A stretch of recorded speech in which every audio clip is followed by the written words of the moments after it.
This might be one of my favorite pasta dishes right now that not only has 54 grams of protein, but is also made in about 20 minutes. First up, measure out 80 grams of dry pasta in a bowl. The shape doesn't really matter for this recipe. Pasta has quite some calories and there is nothing really you can do about it. However, if you want to bump up the protein content, you can swap out regular pasta for chickpea pasta. This one has 22 grams of protein for 100 grams of pasta, which is double the amount of the regular one. Regardless of which one you choose, place a pot on the stove on high heat and add water, but just enough so the pasta is covered. Don't cook pasta in too much water, I will show you why in a second. Add salt, and as soon as the water starts to boil, add the pasta and let it simmer for 10 minutes until al dente. Do you see how cloudy this has become? This is the starch of the pasta, and if you add this to your sauce later on, it will thicken it and make it creamy, and because we use less water, the starch is even more concentrated, which leads to an even more creamy sauce. So next up, slice a bell pepper in half, remove the core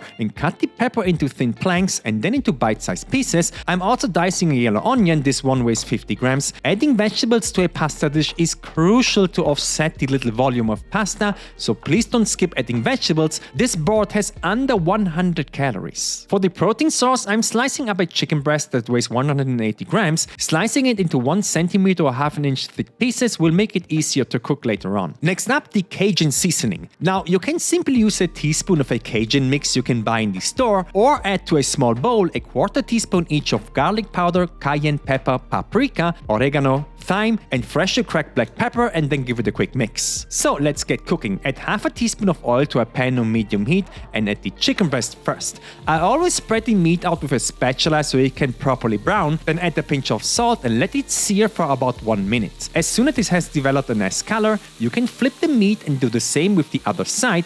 The goal here is not to cook the chicken through, but to have some color on the outside of the meat and then remove it from the pan. If the meat is not fully cooked yet, don't worry, the meat still keeps cooking on the plate after removing it from the pan, so it's better to slightly undercook it instead of overdoing it, which could lead to dried chicken. So add a teaspoon of oil to the pan and then the prepared vegetables with another pinch of salt. Keep stir frying the vegetables for about 3 to 4 minutes in total. You will see that they will slowly become translucent and the onions will start to caramelize, which will add a ton of flavor. Once the vegetables have some nice color, you can add your spice mix and toast these spices in the pan for 20 seconds. Toasting spices will develop additional flavor compounds that again will add more flavor. So this is the point where the calories of this recipe kind of explode. Usually now 100 grams of heavy cream goes into the pan, and the thing with heavy cream is that it has 30% fat and thus 300 calories. Now there are two substitutions here. The best one is low-fat evaporated milk. This one has only 80 calories and will develop a similar creaminess. However, I know a lot of you don't have access to this, so you can also use 1% fat milk instead.